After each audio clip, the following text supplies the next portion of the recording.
I am Attila. I'm from the Central European University, where I do research, mostly focusing on sustainable cities. I do research in China, Singapore, Canada, and in Europe, so a bit everywhere. And I'm also working for the European Union as a consultant in systems innovation, working with businesses and startups and entrepreneurs. But today, I'm going to talk about the Sustainable Development Goals as a policy framework and how did they evolve and how does it relate to your interest field, hopefully. That being said, I will introduce the global environmental politics that led us to the Sustainable Development Goals. I will talk about some lessons from the previous goal-based development cycle. It was called the Millennium Development Goals, the previous 15 years. I will talk about the importance of setting goals as humanity and also the importance of measuring our progress. Afterwards, I will introduce the Sustainable Development Goals framework. Hopefully you had a look in your homework assignment, yes? Talk about money, financing the Sustainable Development Goals, good governance, and also the feasibility of achieving them. So this is going to be the topic of today's session. But first I wanted to show this image. This is from over 500-year-old. It's from Hieronymus Bosch. It's titled The Garden of Earthly Delights. And if you have a look, well, to me, this sort of tells the story of mankind. So if in the first image, what do you guys see? Any ideas? Yeah, it's the Garden of Eden, harmony and peace and everything nice, happiness, etc. The next panel, well, it starts becoming more chaotic, overpopulation, chaos. Things start to get messy, and in the Bible, this is the picture of humankind before the flood. So before the Great Flood. And in the next image, this is practically hell. So twisted, burnt, decayed landscape where things didn't go right. The paradise has not been achieved. Everything is sort of collapsed. And as a society, we are probably in this middle section now, depending on where you live. But lots of things indicate that problems are getting out of hand, and especially if you don't pay attention, if you have your eyes closed, then the flood comes. And I think it's quite an interesting lesson from this painting, because when we think about human development, these are the directions that we can head towards. And as I mentioned, a lot of things indicate that things are going badly, This is just a screenshot of the Guardian news website. Hurricanes are ripping the United States apart, a typhoon ripping East Asia apart, United Kingdom is in peril, the Middle East is in peril, food production unsustainable, and this is just one screenshot. And these kind of storms and floods and shock waves and droughts are becoming a new normal for the world. And of course, this was just anecdotal evidence, but if we look at the data, everything is pretty much skyrocketing. So population on the left, socioeconomic trends, population, consumption, tourism, GDP. But on the other hand, in the Earth system trends, it's pollution and temperature and forest loss and degradation of ecosystems. And we have indeed achieved remarkable things as species, but the question is whether is this sustainable? Can we keep on going up higher, or are there limits? And so a lot of smart people were thinking about this, of course, and I will introduce some of the things that they came up with. But if you look at trends, for example. I'm not sure if you have seen this before. Have you guys introduced this? It's from the European Environmental Agency. So we are talking about Europe here, not just globally. So the European Environmental Agency, and they are pretty smart guys, they basically looked at all sorts of trends. So in this column, it's the past 10 years when it comes to different environmental topics, such as ecological status of freshwater bodies, water quality, air pollution, biodiversity. The next column is the next 20 years. So where are we really headed in Europe? And this one is indicating whether are we on track, if it means it's green, so there are no greens here. Partially on track is yellow, and not on track is red. Generally, green means good, yellow means okay, red means pretty bad. So if you look at this summary table, it doesn't look very good, right? So other topics, they did a lot of assessments on water management, transport, etc. Some of these are a bit better, but generally the trends are pretty meh, I would say.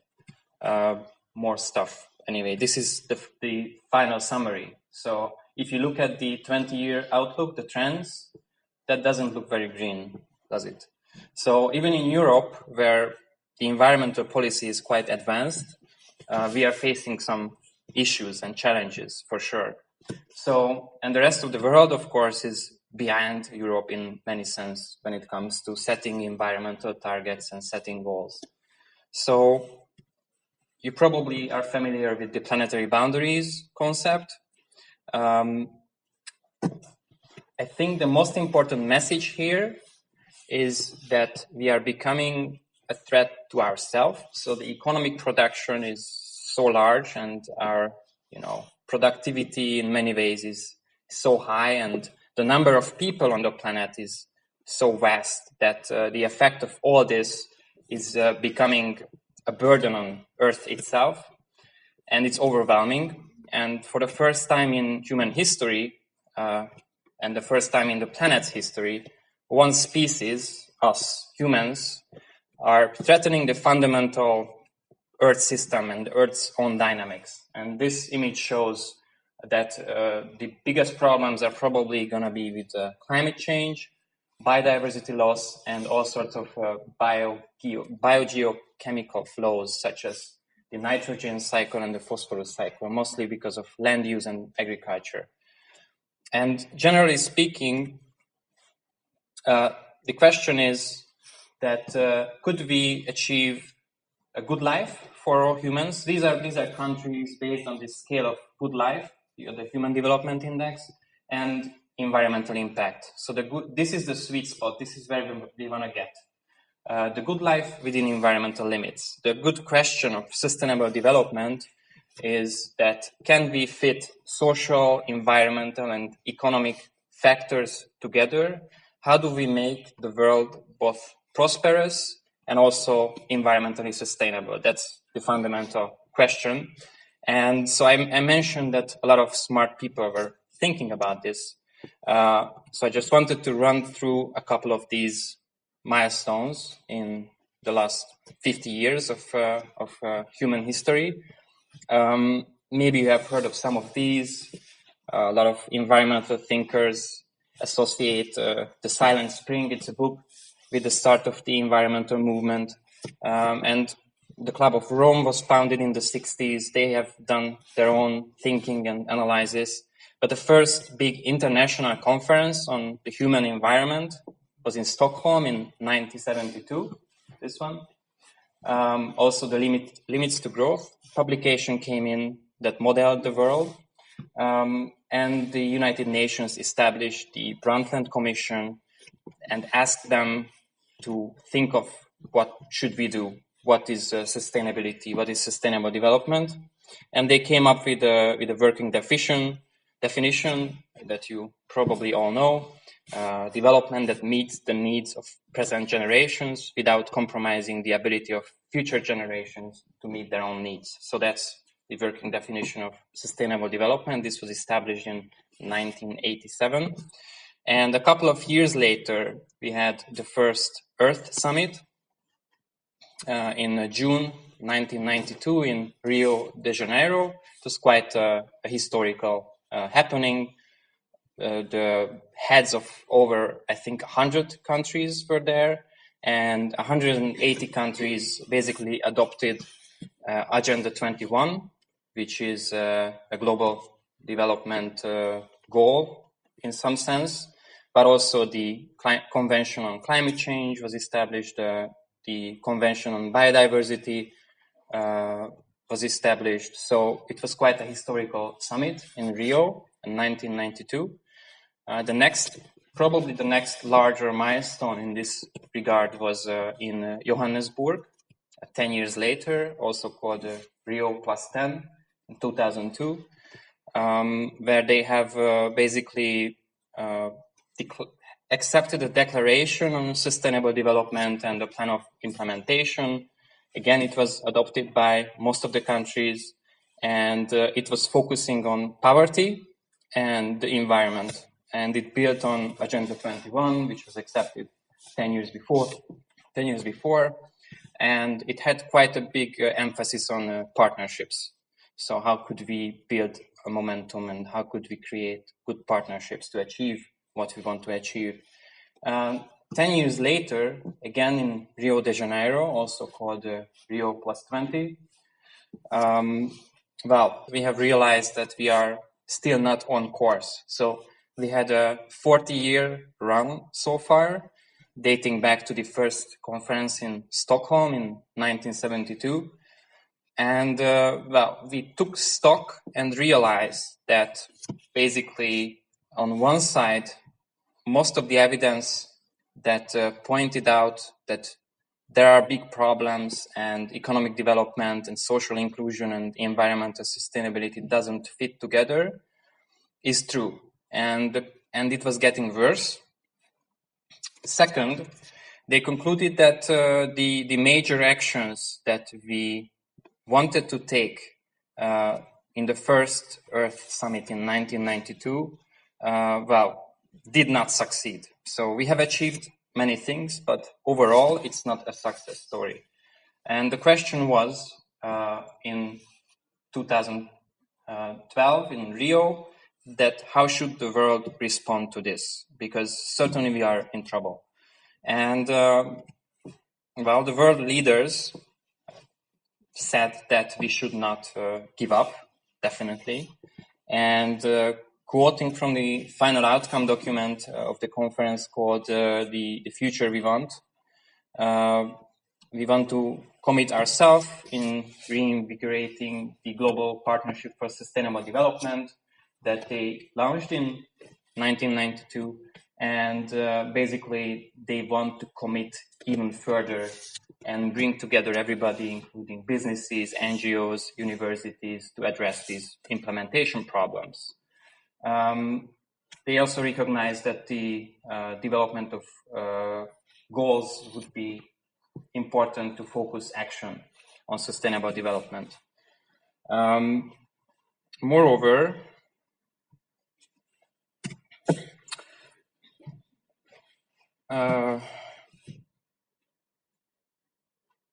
so they have set the scene for the Sustainable Development Goals. They recognize their importance, and they said that the goals should address and incorporate all three dimensions of sustainable development and their interconnections. They should be action-oriented, concise, easy to communicate, limited in number, very aspirational, and global in nature. So not only a couple of countries, but everybody should be involved in this. Technically, they wanted to address all priority areas that I have mentioned and the world considered to be important. And so this was the basis of developing the Sustainable Development Goals. But there was another trend, I would say, which I will jump back to, because previously, before the Sustainable Development Goals, there was another global call of action on poverty. So eradicating global poverty, which is still with us, and the challenges of extreme poverty are still there in large parts of the world, and a lot of countries are stuck in something called a poverty trap. So when a country is impoverished and can't even collect proper taxes, tax revenue, can't afford basic investments in infrastructure, electrification, health systems, education, or getting rid of diseases such as malaria, then they cannot raise their productivity enough that they would, that their economy would work on a self-sustaining basis and they could invest into their own country and own infrastructure. So how do you break free of this poverty trap? And this problem exists in many countries still today: Africa, South America, some parts of Southeast Asia are still stuck in poverty trap. So how do you break free? Well, basically you need to help invest in these countries into basic infrastructure and needs. And the United Nations has adopted goals around meeting these basic needs globally. The most important by far, we have noted, has been the Millennium Development Goals I mentioned in the year 2000, so 18 years ago. And the background is that we have seen targeted investments in these critical areas, as I mentioned: health, education, infrastructure, can help very poor countries or regions to get out of this poverty trap. And once it's free from this poverty, by the virtue of higher income and by the virtue of the savings and the tax revenue of higher income, they can, afford their own investments at some point. Basically similar to how Europe did after the Marshall Plan in Western Europe after the Second World War. So that was actually the inspiration for this Millennium Development Goals. And also the Universal Declaration of Human Rights from 1948. It's kind of like the Charter of the United Nations. It's kind of a moving document. And anyway, I think I have a picture of it. Yeah, so this is the Universal Declaration of Human Rights. Yeah, 1948. But I think more importantly, so member states adopted the Millennium Declaration in 2000 and adopted the Millennium Development Goals. So that was the first set of global goals we had. And one outcome of this was in 2005, they wanted to seek actions. And they wanted to do something with the Millennium Development Goals. How a lot of smart people sit together and they were thinking of how to implement it and how to do something in a practical way. And this is how the Millennium Village project got started. Millennium Development Villages got started. So if you look on this map of Africa, it shows you where Millennium Development Villages are located. Each of these are basically these pilot villages where they have tested different methods of helping those places. And the colors indicate that Africa was basically split up with different kinds of agricultural practices and farm systems and social challenges such as malaria. And so the Millennium Development Village project identified 10 very poor places with the help of these local governments. And each of these places at that time were hunger hotspots. So where hunger was very strong, a large number of people were undernourished or starving. And the idea was to apply the Millennium Development Goals as a guiding principle, take a more holistic approach, look at all the problems that are there, and try to achieve all the 8 Millennium Development Goals. Apply them in practice, but not just the health project, not just an education project, but everything together, a whole package. And they spent about $120 per villager, which isn't that much money on agriculture, on their schooling, on bed nets to protect them from malaria. So all sorts of these smaller supporting infrastructure things in these villages. And it was a huge success. So it was a very successful development effort that took place.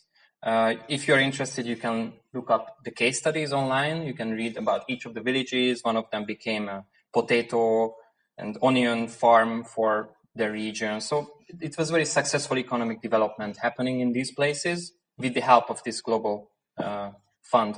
And anyway, later on, this project was scaled up to 20 countries and helped a lot in achieving poverty reduction in the areas. So overall, what I wanted to share is some conclusions from the Millennium Development Goals. I have studied quite a few of the reports and the outcome documents. And so the question is, why do goals matter? Why should we set goals? And I think the answer has many different aspects to it. First, goals are really critical for social mobilization. So the world needs to be oriented in a direction to fight poverty or to help achieve sustainable development. But if we don't say these goals loudly for ourselves, that this is important, it's kind of hard in this noisy and crowded world to mobilize people in a direction unless it's very clear where we are going. So stating goals helps all over the world for individuals and companies and governments to say that, yes, we have agreed, this is a good direction, let's go there. So that's, I think, maybe the most important aspect. The second aspect is that the Millennium Development Goals showed that is peer pressure. So it means that when these Millennium Development Goals were adopted, governments, countries had to commit to them. And, and then there were these global summits where world leaders meet, for example, the United Nations General Assembly, where they had to report on their progress. People ask them, okay, so how are you doing with the Millennium Development Goals? You have received this amount of money, and so what's your progress? What steps have you taken? And, this kind of dynamic sort of peer pressure between countries who took part in it became an interesting political dynamic. It was absolutely real, according to reports and interviews that I have done with people who were involved. The third way that goals matter is mobilizing knowledge communities, networks of expertise, I would say. So practitioners around challenges such as growing food in an area, fighting diseases in an area, providing better education, etc., designing better cities, whatever you are interested in. And so when goals were set, it helped because these knowledge communities felt important. So by the virtue of having that goal, the community of experts in health or education or urban planning, so it brought together these knowledge communities. They were willing to help these host governments in achieving progress. And they felt important and they wanted to be involved. So this was quite interesting. And finally, goals do not only mobilize these knowledge communities, but they mobilize, what I would call is local stakeholder networks. And by that, I mean that, let's say, if you're fighting malaria in Ghana or Uganda or somewhere, you need to get around a table of stakeholders, I would say, community leaders, politicians, Ministry of Health, scientists, local academics, leading non-governmental organizations, maybe church groups, public health sector, international organizations, donors, foundations, so all actors that might have resources or knowledge or any sort of impact or mandate to help you achieve the goals. And so these key stakeholders need to be pulled together, and where it was done, then the implementation of the goals were kind of successful. So this kind of multi-stakeholder process is also essential for complex challenges such as achieving the Sustainable Development Goals. I believe a pretty good summary of this is from John F. Kennedy 50 years ago, actually while the Americans and the Soviet Union was negotiating a nuclear treaty. And so Kennedy said that by defining our goal more clearly, by making it seem more manageable and less remote, and here he was talking about peace between the Soviet Union and America. But so he said that we can help all people to see it, to draw hope from it, and move irresistibly towards it. And what he meant is that, if you help people see these goals and make them more manageable and less remote, by spelling out how can they be achieved, people can be led towards it. That was the importance of goal setting for Kennedy. And in terms of lessons from the Millennium Development Goals, we have seen that probably the biggest accomplishment of them were in the area of public health. 3 out of 8 Millennium Development Goals are about health. So reducing child mortality, maternal mortality, and controlling diseases and epidemics. In all of these cases, the MDGs have made a pretty big difference. And the reason for that, in some areas, they were still lagging behind. So, for example, fighting for clean water and sanitation wasn't a successful achievement. It wasn't a successful work in these 15 years. But anyway, the lesson here is that we have to mobilize these local communities of stakeholders to achieve what we want to achieve. And some of the topics in the Sustainable Development Goals are much more complicated than these. Decarbonizing the energy system, transforming cities. So anyway, that's, I think, quite important to look at the previous goal-based cycle to know where we are headed.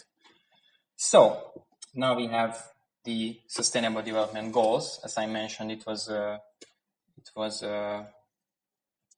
it came up in 2012 in Rio. There was a big political commitment in Rio in 2012. They adopted the Future We Want document. You have seen the quotes from it.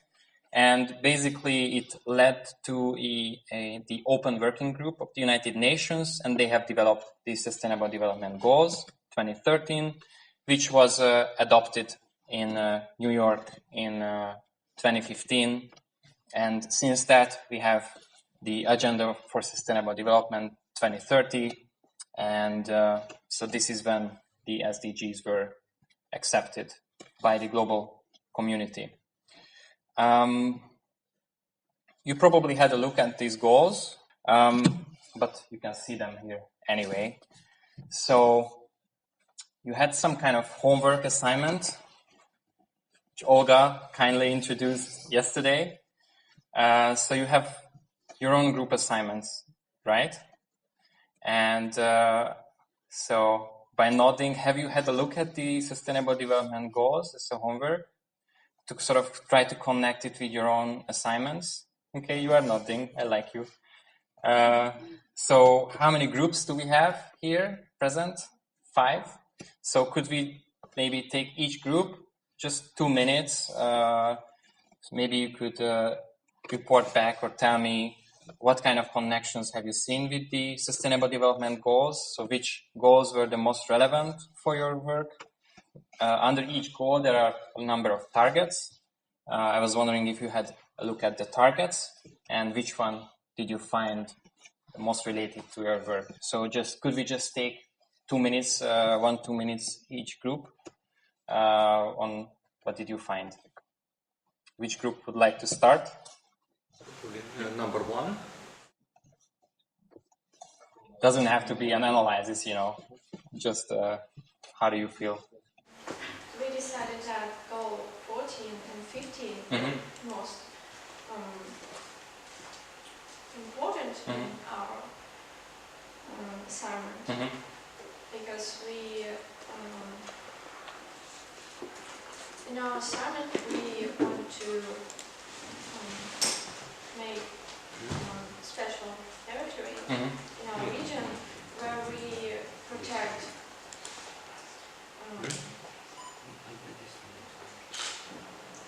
ecosystems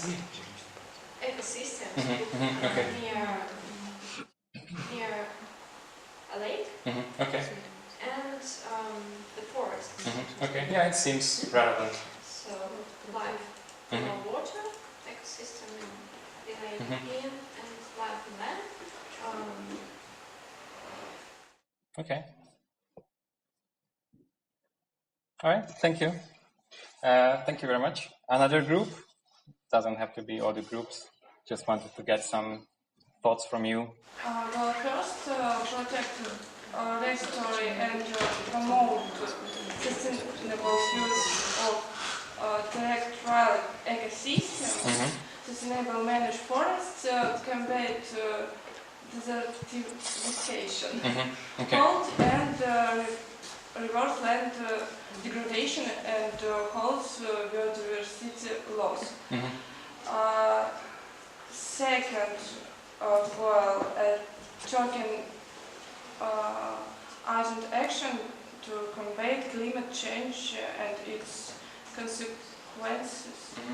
And third goal, promoting inclusive, safe, resilience and sustainable cities and human sustainability. Okay, thank you very much. So thanks, guys. So another thing I wanted to show is that this comes from a researcher who looked at all the Sustainable Development Goals, and each of the Sustainable Development Goals have targets under them, as you have seen, and so she tried to connect these targets with each other. So where do the Sustainable Development Goals overlap? And quite a lot of connections are there. So it shows that it's quite a comprehensive set of goals, and you can't just pick two of them and ignore the rest, because it's all connected and they are all quite interlinked. I just wanted to show this. I think it's a very nice visualization of this interconnection. The next topic I wanted to touch upon is related to money. So in order to achieve the Sustainable Development Goals, you need a lot of investment. You need a lot of money. Like in anything, when you build for the future. So who's going to pay for the Sustainable Development Goals? A lot of people ask. In the end, we're all going to pay in some sense, because in our economy, the interaction between, economic actors, supply and demand is a good motivation for financing. So businesses build factories because they want to make profits from them. And we pay taxes so that the governments can provide public services, whether it's, roads or providing healthcare or education or police services or funding scientific research, which underpins technological change, and in many cases, so Sustainable Development Goals are going to be paid by all of us. And the free market philosophy says that let the markets do it. So it's a more maybe American approach, I would say. The government will just waste the money, lose it, or screw it up in some way, and so we shouldn't give them too much. But the advocates of public leadership say that the markets aren't taking on investments that might be necessary, such as clean energy. They don't build roads. They are not providing healthcare for the poor people. So we need also a public approach. And of course, the truth is that in some sense, we need different kinds of financing, both public and private. Sometimes public-private partnerships. These are becoming quite popular to achieve some common objectives. And generally, some things work really well through the private sector, other things do not. And at the core of our understanding of these issues, we have to set these boundaries right. And what are the most effective ways to allocate responsibility between the public and private sector, market-based or public-based financing? And one really successful market-based intervention globally, where markets have done brilliantly almost on its own, I think is a good example is the expansion of mobile technology in all parts of the world. So it's a great technological breakthrough, right? We all love our mobile phones. And it's in a very short period of time, roughly about 25 years, the number of mobile subscribers have increased from a few millions of people in the 90s, early 90s, to more than 6 billion subscribers today. So almost every person on the planet has a phone, including many of the world's poorest people. And this was not on the basis of a governmental program. This was on the basis of private mobile phone providers looking for profit, making investments in base stations and other aspects of connectivity like, I don't know, fiber optical lines and whatever. And then people buying the phones and buying access to connectivity because it was important to them in Africa and everywhere.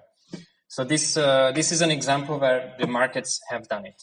Even though, of course, the underlying technology that made it possible started with scientific research, quantum mechanics and engineering, but and most of that was funded by universities, so the public sector. And then the technological solutions was taken up by private actors and spread across the globe. But it's a good story. It's a positive story. It brought a connectivity across the globe and didn't need a lot of taxpayer money. Another story, however, is more of a failure. For example, bed nets. They protect people from mosquitoes in malaria regions of the world, Africa and Southeast Asia. And so when it comes to spreading bed nets, which are really important to stop malaria, the markets were not successful. So people didn't buy these bed nets, and these companies that were selling them realized that those who need it the most are not really buying and they are not customers. So this is where you need a government intervention. This is where you need some public financing. This is where you maybe need to give the bed nets to the people so that later on you don't have to treat them in the hospital. And in some countries, they don't have this kind of money to spread solutions like bed nets. And this is when, international help, international money can help achieving it. But so this is when, for example, the markets didn't work. And in many other cases, we will see, but in many cases, the private sector is going to be a natural way to finance development. Let's see, big power plants that will be built in most places will be built by private companies. But they need the right incentives to have those investments. You need some sort of corrective pricing, for example, a carbon tax, or sort of incentivize renewable energy instead of coal-fired power plants. And this is when, again, the public sector comes in. This is when we have to think of environmental economics, environmental policy, to incentivize the right kind of development. And well, overall, we certainly need an innovation in financing, and we need to think about these issues. So this is why I also wanted to talk a little bit about good governance, because I like to consider sustainable development as having four major dimensions. So there is the traditional three, which is social inclusion, environmental sustainability, and economic development, the classic 3 pillars. But those 3 require, all of them, an underpinning of a 4th aspect, which is good governance. And so I would like to put good governance under them as a total package in order to achieve an actual sustainable development and achieve the sustainable development goals. Because good governance is going to play an important role in achieving or failing to achieve the sustainable development goals. So I think it's important to think clearly what do we mean about a good governance. And here I would like to speak both about public and private sector governance. So I'm talking about organizations, and it could be a ministry, it could be a corporate, it could be an international, multinational company. So it means good corporate governance. But I'm also talking about public sector, so national governments or municipalities. And overall, it's clear that there are many, many kinds of governments across the world, many different rules, different constitutional principles, different histories, and it wouldn't be smart to believe that there is only one set of political rule, for example, that will dictate what's the best way to achieve the sustainable development goals. So the world's governments are not going to have it that way. It's not even correct to think that there's only one way of good governance. There's going to be no magical formulae, you must have elections and you must have a parliament and you must have prime minister or whatever. But what can work, I believe, is to emphasize a certain set of principles or behavior for the public sector and the private sector as well, that we have noticed to be good directions. So the first is accountability. So governments and businesses need to be accountable for their actions. Businesses are in part accountable to markets, so people don't buy their products if they don't like them. They are also accountable to law, environmental laws, for example, if they don't try to dodge it and sneak their way out. And of course, public governments are accountable to their citizens, for example, through democratic elections. But governments don't need to be, democratically elected in order to be accountable. I did a lot of work in China, where they are trying to be as transparent and as clear about their goals as possible, even though they are not democratically elected. So by accountability, we would like governments to adopt goals, set goals, and be responsible for implementing them and following through and reporting on them, and being clear about the measures and the actions they want to take to achieve those goals. And we also want some sort of public assessments of progress or failure, or progress, assessments of progress towards the goals they set in all sorts of political systems. So that's almost the second principle. Oops, sorry, I didn't jump here. The second principle is transparency. So we as citizens and as market participants, as human beings, voters, are also part of this story and in achieving sustainable development, because we can hold governments accountable for their actions in the topics that we find important.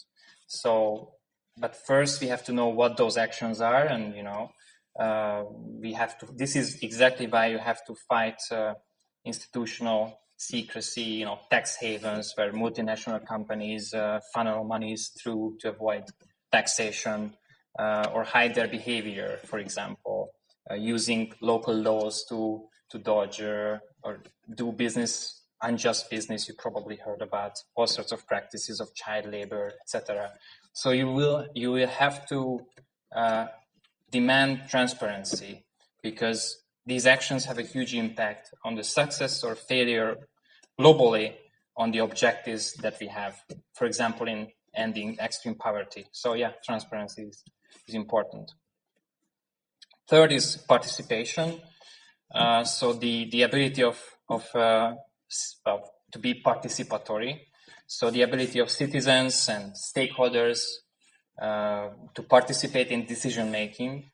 And of course, there are many views on how to do it, how to participate. For example, elections are kind of participation, but that's not the only kind. You know, there are public discussions, debates, hearings are all important, and the businesses could also be confronted. So some businesses in Europe have taken real good multi-stakeholder approaches. And for example, in Germany, the workers in larger companies, they also have a formal, legalized right to participate in corporate decision making, to participate in the company's decisions. And not only the shareholders, so the owners of the company, but also the workers. I think it's quite an interesting approach. Number 4 is more environmental oriented. Is probably you have heard of this, the polluter pays principle.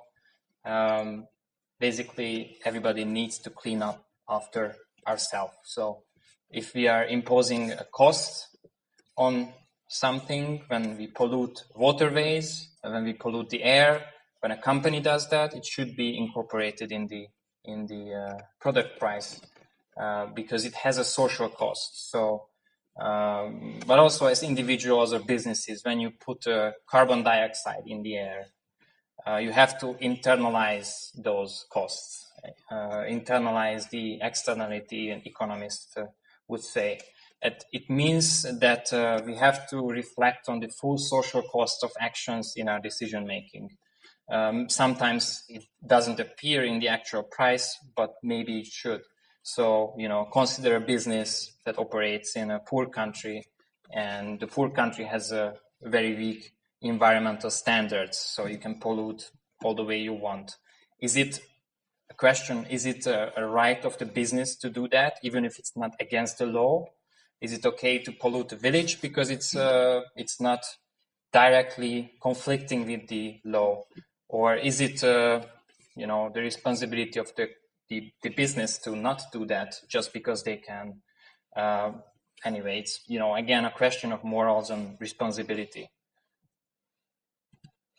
And closely related to this is an ancient, quite important doctrine from Latin, known as primum non nocere, means first to do no harm, or in other words, do not do to others what you would not have them do to you.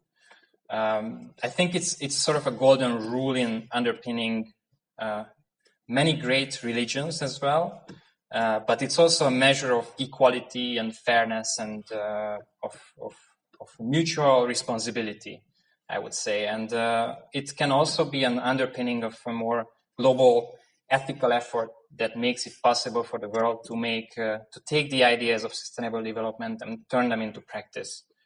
Talking about the companies, don't try to find every loophole or every escape valve that would allow you to pollute or destroy things to maximize profit just because you can.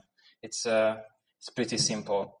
And lastly, I would say that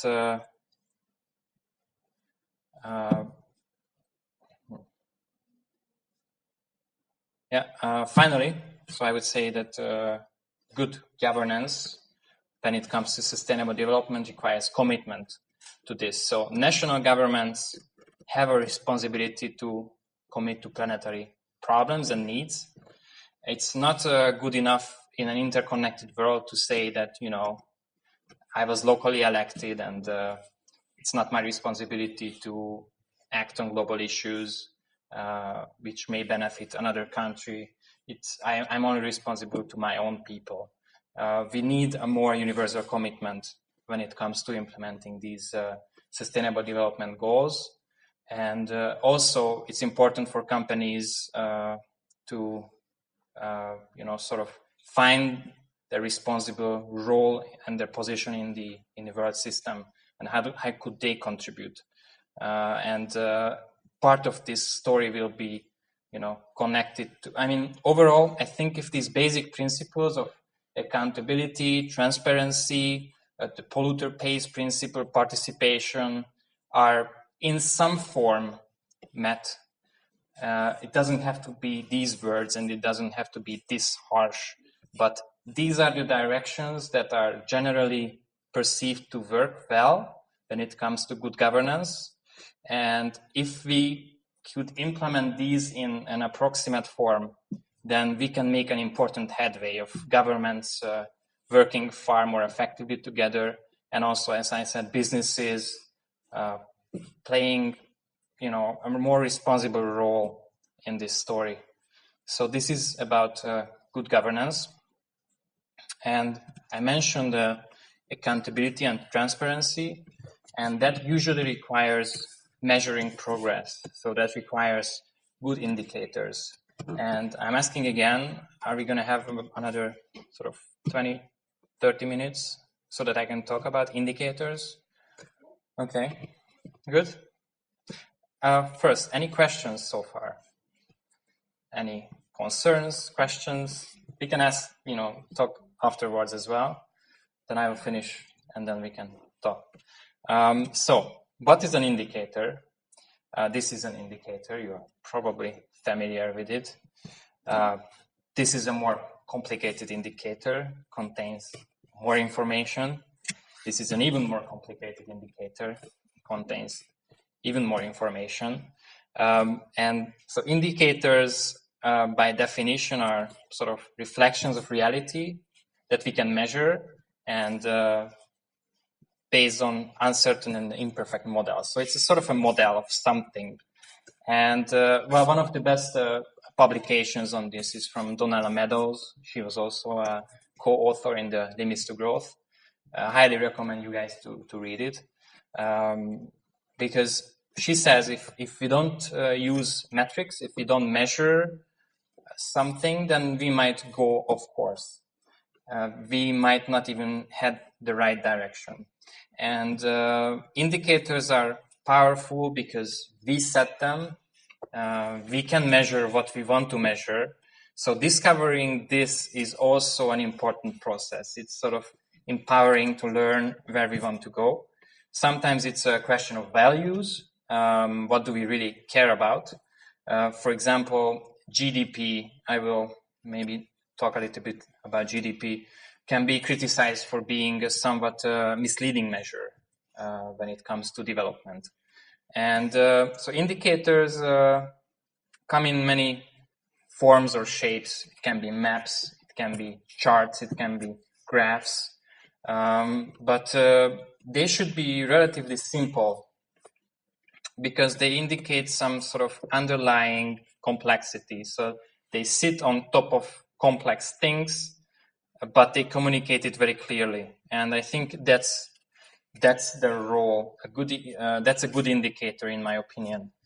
So indicators should be relevant, credible, like scientifically backed by data, should be understandable. So you should be able to easily interpret what it means.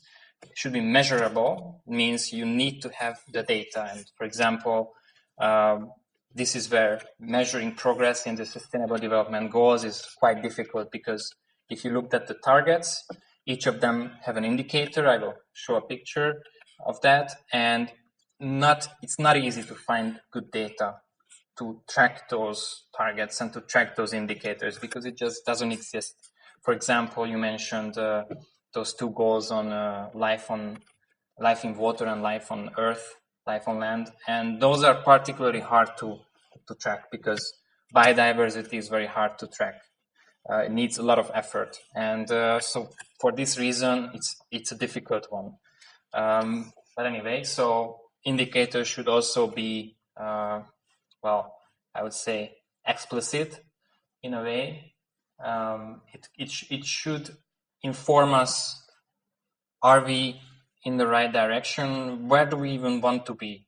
For example, I like polar bears, but how many polar bears there should be it's very hard to set sometimes. Sometimes it's not easy to say. But in many other areas, like, carbon dioxide concentration in the air, we know that we shouldn't go beyond a certain limit. We know that more is not good. Aggregability is a good question. Should we be able to put a lot of indicators together and come up with an aggregate number about something? For example, we'll discuss this in the next minutes, but the Human Development Index is an aggregate indicator. So it includes GDP, income, it includes education levels like years of schooling, and it includes life expectancy. So you can put these three information together and create a more complex indicator that can measure progress in a bit better way than just the economical story. So, but in some cases, maybe it's not worth it to aggregate, because it's very hard to come up with one universal indicator for complex issues such as sustainable development. In my work at CU, we are working on something called the Urban Nature Index, where we are trying to assess the benefits of urban nature, like a public park or a waterway. What kind of services does it deliver?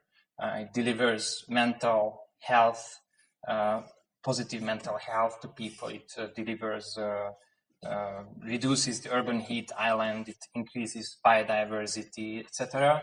So there are many positive things that urban nature brings to us, but they are quite hard to measure. And we're working on an urban nature index that tries to compile 100 different indicators into one number or three numbers, and so that we could measure which development is better for us as humans.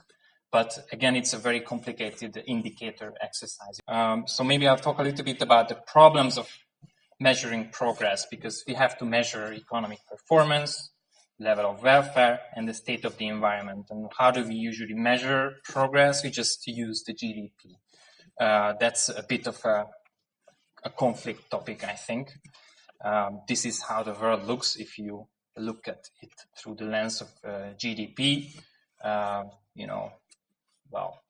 The darker blue means higher GDP. It usually means more well-being, quality of life, life expectancy, education.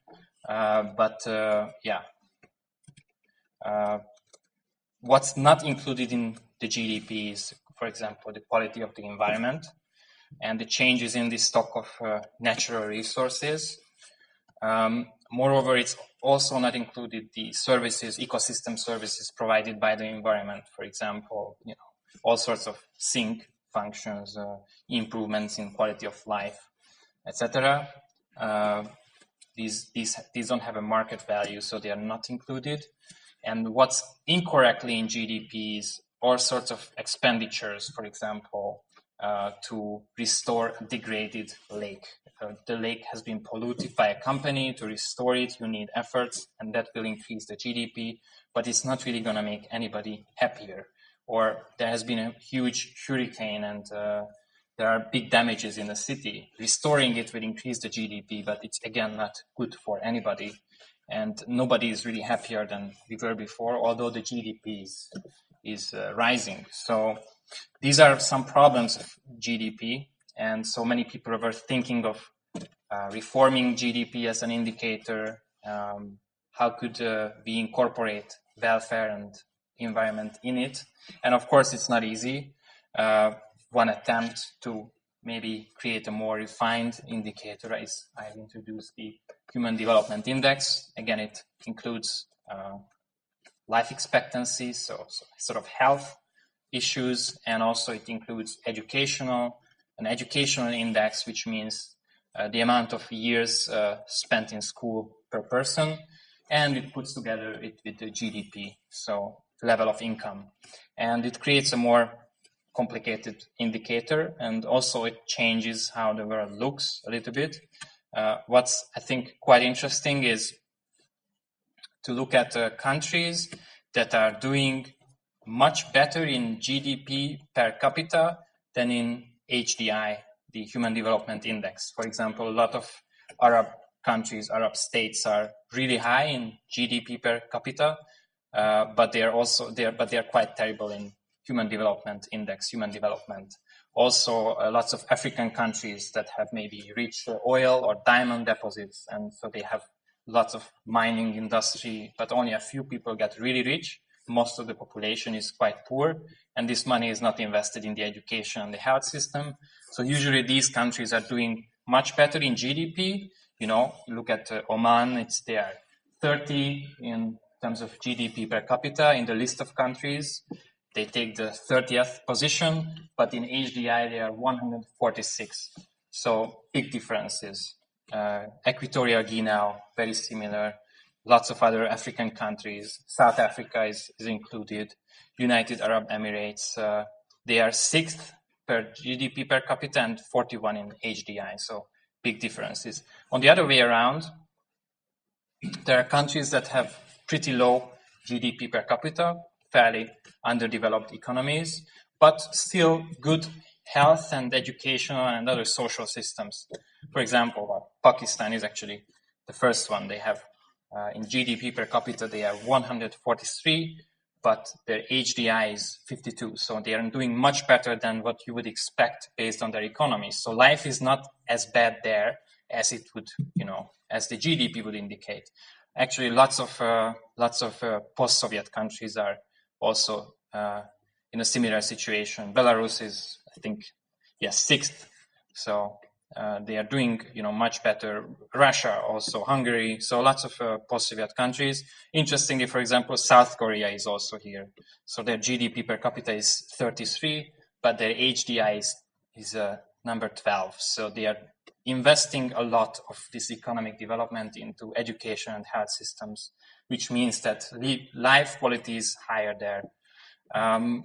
So, this is not such a complicated indicator, the Human Development Index, but it already shows a more refined picture of a country. It's more closer to reality when we talk about human development and well-being. Another interesting effort to measure development, I think it's kind of fascinating, is to assess happiness in a fairly straightforward way. So ask people, are you happy? Did you have a good day yesterday? How do you evaluate your life? Are you satisfied with your life?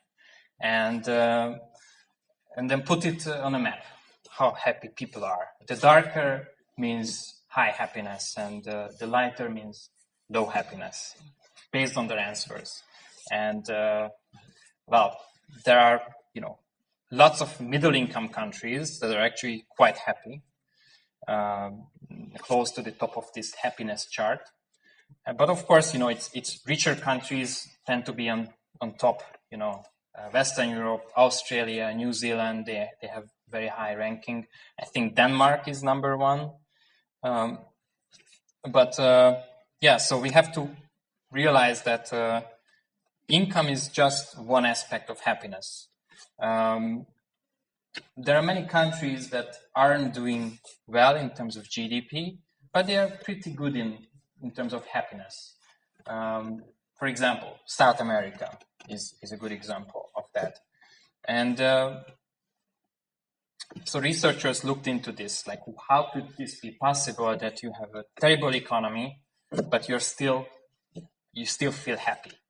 And I've read a couple of publications on this, and one major reason for happiness or unhappiness is what I would researchers call social capital, social connections. So, do people have a good network of friends and colleagues? Do they trust their community? Do they trust their friends? Do they trust their government? That's a huge determinant of whether people report their lives to be of high satisfaction or not. So connections and communities. Health, physical health, and mental health, of course, plays a very important role. But what I would like to reflect on is what I find fascinating is that individuals' values, so the values that individuals hold who answer this question seem to be really strongly linked to their happiness. So interestingly, people who report a very strong fixation on, getting rich, being very materialistic, I want money, I want to be rich, I want high career, turn out to be more frustrated and less happy. And they don't report as much satisfaction in life. People who report that generosity is very important to them, volunteering, giving, contributing to their community, in many studies were connected to higher levels of happiness. So people who hold these values of volunteering and giving tend to be much more happy. They report happiness much more often. And I think it's quite important for us to think about this when we talk about sustainable development, because this is to some extent the goal. So if we just simply chase, GDP and richness and income per capita, that maybe we are going to lose in many accounts. But if we promote values of generosity and volunteerism rather than strong materialism and richness, then So if you're just trying to get rich, then people become less happy. That's an interesting conclusion from this line of research, and this is why I think the happiness index is quite an interesting indicator. Actually, Singapore and China was thinking of using it as some sort of governmental policy to follow the happiness indicator as a guiding compass for setting up public policy, but then it was about 20 years ago, but then they abandoned the idea because it was too complicated. But Bhutan did it. Maybe, the country of Bhutan, they have happiness indicator as an important development indicator. And there are many more. I don't want to talk about most of these. How could you adjust GDP in a way that it's a more refined indicator? For example, the genuine progress indicator, basically it adds things like voluntary work to GDP, household work, raising children, etc. is a plus. It's a good thing, it contributes. But the cost of criminality, the cost of commuting to work every day, you spend 1 hour on the bus or in the car, water pollution, all sorts of pollution. So these are damages, these are negatives. So they are trying to adjust GDP with these indicators of pluses and minuses. And interestingly, if you apply this in countries, I think this is actually something like Germany or something. Interestingly, what you see is that the GDP per capita, the red one, is rising. But this genuine progress indicator, which includes all sorts of other aspects of life, is actually quite stable. So, even though GDP is going up, people's general perception of wealth remains almost the same. So I think it's also quite interesting to think about it. Okay, and so when it comes to the Sustainable Development Goals, if you looked at the website, you can see that there are targets and indicators for each of the Sustainable Development Goals. So you can also check out those indicators, and if you use them, you can easily use them in your work. So the SDGs are fairly easy to communicate. It is underpinning public policy in many countries now. So if you talk to people who work in public policy and you are knowledgeable about the Sustainable Development Goals, maybe you can convince them easier about different issues. So it's a pretty interesting tool to use for you guys as sort of people who would like to change things for the better. This is why I think it's important to know about it, and it's also kind of important that you know how it's measured and what are the targets. A couple of weeks ago, we had a lecture at Central European University, Laszlo Borbély, who is the head of the Sustainable Development Office in Romania. And he introduced their plans on using the Sustainable Development Goals as a national framework in Romania. And he did a remarkable job at this. He has been involved in, as an academic professor and as a public policy person, he was involved in this work for decades, so almost 30 years. So he was on the front line when the Sustainable Development Goals were adopted. He was already an important person in the Romanian government. So as soon as the SDGs were adopted, he and some of his colleagues came up with a plan on how to turn it into reality in Romania. So they basically came forward with a proposal that was adopted by the parliament of Romania. Almost everybody voted yes on a joint statement to support this 2030 SDG agenda. They were the first European country, almost the first country in the world that did this, and which is, quite interesting. Romania, who would think that they are going to be leading the way? And they took a multi-level approach. So they basically structured the government in a way that at each level, down to the municipal level, there would be people responsible for implementation, but also all sorts of stakeholders would be involved, including academic sphere and private sectors, NGOs. So they started to build up the structure and some momentum with this multi-level stakeholder-based approach. And they came up with Romania's Sustainable Development Strategy, which I'm not going to introduce now, but you can, look it up because there are good English summaries available. And they basically structured it around the 17 Sustainable Development Goals. And, one interesting thing, for example, is that they have a committee on sustainable development that is chaired and headed by the prime minister. So the highest level person in the government has to go to these meetings and, coordinate the discussion every year 4 times. So the prime minister hears about sustainable development work because he has to chair the meeting very, very often. And this has an impact on governmental policy because at least the prime minister knows about these issues and knows how things are going. So, it's quite interesting development. I think they did a pretty good job at putting SDGs into the government and into public policy. Okay.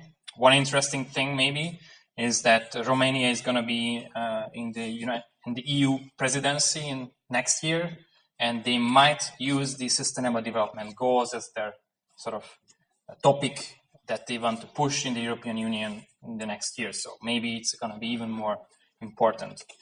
Okay, so a good question is, could we carry out the Sustainable Development Goals in time? A good question, is it feasible? Is the SDG framework feasible? Can we do this? I wonder what you guys think, maybe. Of course, okay, very optimistic. Well, because so a lot of people were thinking, yeah, go ahead. Some of it. They will be quite hard, but those ones that are about health and education, I think it's quite easy. So there are differences between them. Yep. Any other thoughts? For example, what I find a bit weird is one of the goals is economic development. That's a bit contradictory, and some goals are much harder, certainly, like climate action, water, life on land. So these are very difficult ones, and as you said, some are maybe more straightforward. Education, health could be more straightforward, but so a lot of smart people were, thinking about it, and many of them I have read a couple of books from really good thinkers. So for very smart people, it's a very deep and real concern that we are not going to make it. So the world is going the wrong way. Climate change is happening, the 6th great extinction is happening, cities are in danger, food supplies are in danger, refugees everywhere, widening inequalities, etc. So maybe things are not going so well. And for example, 3 authors who I really admire have expressed serious doubts, like Jane Jacobs, one of the world's greatest urbanists, champion of vibrant, sustainable urban areas. In her last years of life, unfortunately, she passed away. She wrote a book called Dark Age Ahead. It's a very troubling book to read from a wonderful thinker who argued that, we are not making it right now. We are on a wrong track. And this could rival the pessimism of Sir Martin Rees. Our final hour, will humanity survive the 21st century? Horror, terror. So it's also quite a pessimistic book. You can tell it by the title. And another great ecologist, the pioneer of interconnectedness in global ecosystems, James Lovelock, the inventor of the Gaia theory, a fantastic ecologist, system scientist in the 70s. So he recently wrote a book called The Revenge of Gaia, where he basically declared that we have lost it, we passed the planetary boundaries so much that, many parts of the world are just going to be doomed, and so many problems. And so some people are quite pessimistic, and it's certainly, I think it's a true statement, and I didn't say this, but simply speaking, sustainable development is probably the greatest challenge and the most complicated public policy challenge that humanity has ever faced. And we found ourselves in this situation just too fast and totally unequipped to deal with lots of these issues. And now we don't have a lot of space to do it because we screwed up the last 20, 30 years just talking about it.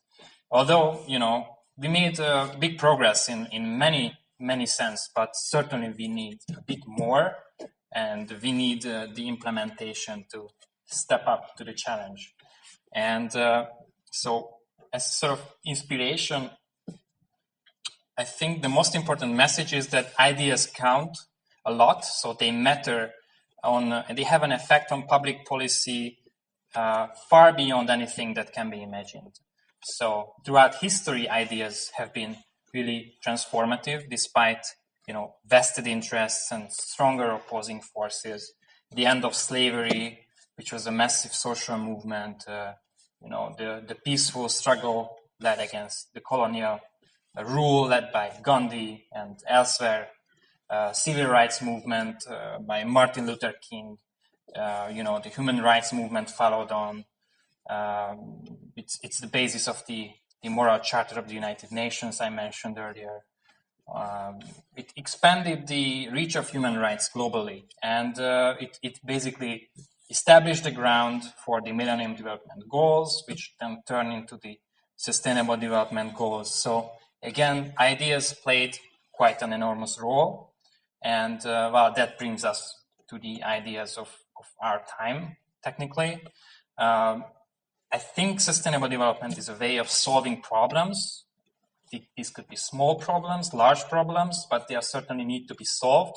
And we shouldn't be pessimistic or skeptic about it, because there's lots of reasons to point out difficulties, but we have to also look beyond them and look forward to what needs to be done to find the right kind of pathways and the next steps. And we also need people like you guys, who are going to be experts in something, and you can contribute with your expertise to this topic, but you also have to understand where you can contribute the most. Archimedes, in explaining the principles of the liver, said that to have declared to his friends that give me a place where I can stand and I shall move the world. So what I would like to suggest to you guys is to find your own topics and your interest field and your expertise, where you can contribute the most and where you can find your own leverage. And this was the message I wanted to sort of leave you with. Thanks for paying attention. And again, if you have any questions, we can discuss it in the break or in the next days or whatever.